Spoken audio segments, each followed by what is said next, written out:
পশুচারণ ভূমি থেকে রাজ সিংহাসন পর্যন্ত ছিল তার বিচরণ। তিনি ছিলেন একজন সফল রাষ্ট্রনায়ক। ইন্টারন্যাশনাল রিলেশনশিপে তিনি ছিলেন দক্ষ কূটনীতিক। সুমিষ্ঠ উজ্জ্বলতায় সুস্নাত সুশোভন চিত্র, দীর্ঘ পলক বিশিষ্ট সুরমা সুশোভিত চক্ষু।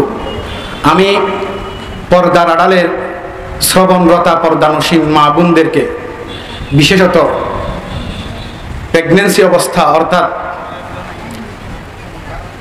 গর্ভবতী মায়েদেরকে বলবো যে নবীজি সাল্লাল্লাহু আলাইহি ওয়াসাল্লামের দেহাবয়ব যেভাবে বর্ণনা করব সেই বর্ণনাটা একটু দিলে গেঁথে নেবেন, যাতে এবং মনে মনে আপনি নবীজি সাল্লাল্লাহু আলাইহি ওয়াসাল্লামের চেহারাটা কল্পনা করবেন, যেন আপনার অনাগত ভবিষ্যৎ, আপনার সন্তান যেন নবীজি সাল্লাল্লাহু আলাইহি ওয়াসাল্লামের দেহাবয়ব নিয়ে দুনিয়াতে আসতে পারে। রাসূলুল্লাহ সাল্লাল্লাহু আলাইহি ওয়াসাল্লাম যখন হিজরত করছিলেন তখন তিনি এক মহিলার তাঁবুর পাশ দিয়ে তিনি হেঁটে যাচ্ছিলেন। তিনি তার স্বামীকে নবীজি সাল্লাল্লাহু আলাইহি ওয়াসাল্লামের দেহাবয়ব বর্ণনা করেছিলেন ঠিক এভাবে। তিনি ছিলেন ঝকঝকে গাত্রবর্ণ, সমুজ্জ্বল মুখমণ্ডল, সুশোভন দেহষষ্ঠ, সুমিষ্ঠ উজ্জ্বলতায় সুস্নাত সুশোভন চিত্র, দীর্ঘ পলক বিশিষ্ট সুরমা সুশোভিত চক্ষু, দীর্ঘ গ্রীবা, পরস্পর সন্নিবেশিত সরু ভ্রুযুগল, কৃষ্ণ কালো কেশদাম, সুমিষ্ট ভাষী এবং আকর্ষণীয় বাচন ভঙ্গির অধিকারী।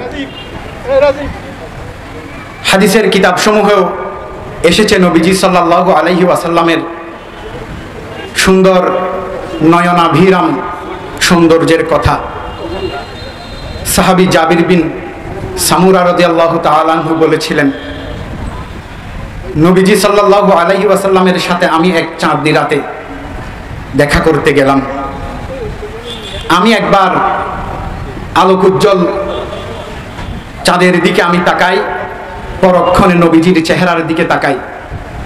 তিনি বলছেন, ফাইদা হুয়া ইনদি আহসানু মিনাল কামার, আমার কাছে ওই পূর্ণিমার আলোক উজ্জ্বল শশীর চেয়ে নবীজি সাল্লাল্লাহু আলাইহি ওয়াসাল্লামের মুখাবয়বই বেশি সৌন্দর্যমণ্ডিত মনে হয়েছে।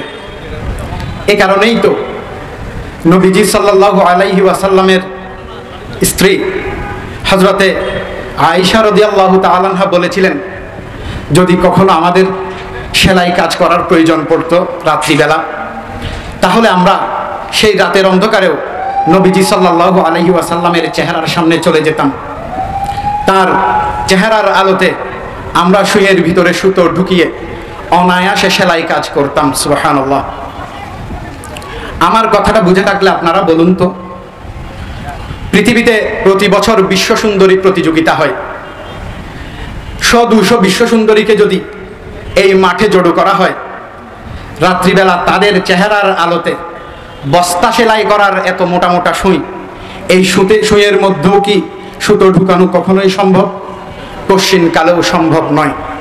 আমাদের প্রিয় নবীজি সাল্লাল্লাহু আলাইহি ওয়াসাল্লামের চোখের মণিগুলো ছিল ঘোর কৃষ্ণবর্ণ, হস্তযুগল ছিল নরম তুলতুলে সুগন্ধিযুক্ত। যখন ওহী নাজিল হতো তখন তার কপালে বিন্দু বিন্দু মুক্তোর দানার মতো ঘাম দেখা দিত। দেখে মনে হতো কোনো এক শীতের প্রভাতে যেন শিশির বিন্দু হাসে দুর্বা ঘাসের ফরাসে।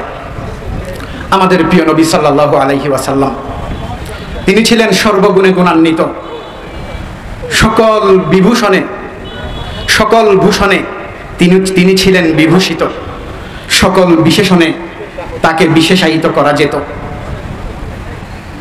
নবীজি সাল্লাল্লাহু আলাইহি ওয়াসাল্লাম পৃথিবী যখন ঘোর তমসাচ্ছন্ন, যখন অজ্ঞতা, মূর্খতা, কুসংস্কারের করাল গ্রাসে পৃথিবী যখন অন্ধকারাচ্ছন্ন, যখন পেশিশক্তির বদৌলতে মানবাধিকার যখন ভুল লুণ্ঠিত, যখন পৃথিবীবাসী ত্রাহি ত্রাহি রবে দিক বিদিক জ্ঞান শূন্য হয়ে ফিরছিল, তখনই আলোর দিশারি হয়ে তিনি এসেছিলেন এই ধরাধামে। তিনি ছিলেন একজন আদর্শ পিতা, একজন আদর্শ স্বামী।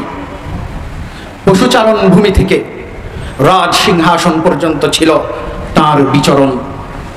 তিনি ছিলেন একজন সফল রাষ্ট্রনায়ক।